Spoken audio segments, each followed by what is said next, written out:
My name is Dr. Harihara Murthy. I've got about 3 decades of experience as an ENT surgeon, and I'm practicing now with the Apollo Spectra hospitals, Koramangala.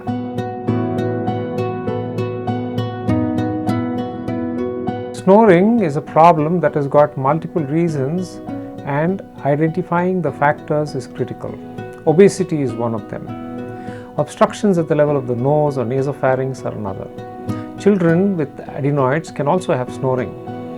Just like adults having obstructions which can cause the problem, children can also have snoring. In the case of adults, usually the problem is because of obstructions, like I said, along with palatal elongation, flutter of the palate when breathing from the mouth, as well as collapse of the pillars of the tonsils, or the epiglottis itself can be a flutter causing snoring.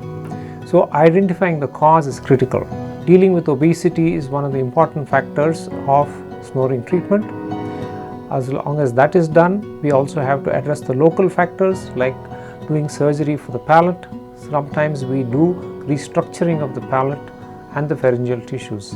As a result of that, we reduce the flutter chances of the elongated and patulous palate. Sometimes we do put sutures in the palate and the pillars of the tonsil, which restrict the mobility, as a result reduce the snoring.